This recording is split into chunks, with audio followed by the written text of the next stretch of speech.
విజయవాడ ఖ్యాతిని పెంచేందుకు దసరా ఉత్సవాలు నిర్వహిస్తుంటే వైసీపీ నేతలు కడుపు మంటతో రగిలిపోతున్నారని స్వచ్ఛంద్ర కార్పొరేషన్ చైర్మన్ పట్టాభి ఆరోపించారు.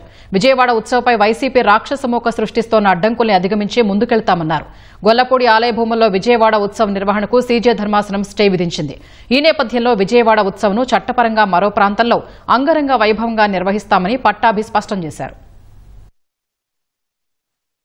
విజయవాడ ఉత్సవంలో భాగంగా ఎంజీ రోడ్లో ఒక భారీ కార్నివాల్, గిన్నెస్ రికార్డ్ సాధించే స్థాయిలో ఒక భారీ కార్నివాల్ని నిర్వహిస్తున్నాం. అమ్మవారు ఉత్సవ రథాన్ని ఊరేగిస్తూ ఉన్నాం. అదేవిధంగా గొల్లపూడిలో కూడా ఒక ఎగ్జిబిషన్ని ప్లాన్ చేయడం జరిగింది.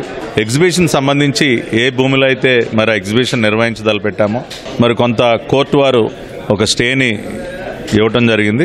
గౌరవ హైకోర్టు వారు ఇచ్చినటువంటి తీర్పుని గౌరవిస్తూ విజయవాడ ఉత్సవంలో ఒక భాగమైనటువంటి ఎగ్జిబిషన్ ఎక్స్పోని వేరొక స్థలంలో, ప్రత్యామ్నాయ స్థలంలో ఏర్పాటు చేయడం జరుగుతుంది.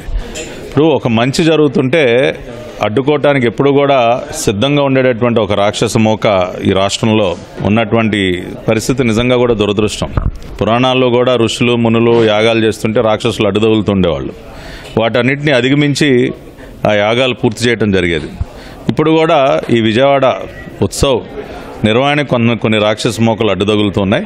వాటన్నింటినీ అమ్మవారి ఆశీస్సులతో, అమ్మవారి ఇచ్చినటువంటి శక్తితో వాటిని అధిగమించి న్యాయానికి, చట్టానికి లోబడి ఈ కార్యక్రమాన్ని ముందుకు తీసుకెళ్తాం.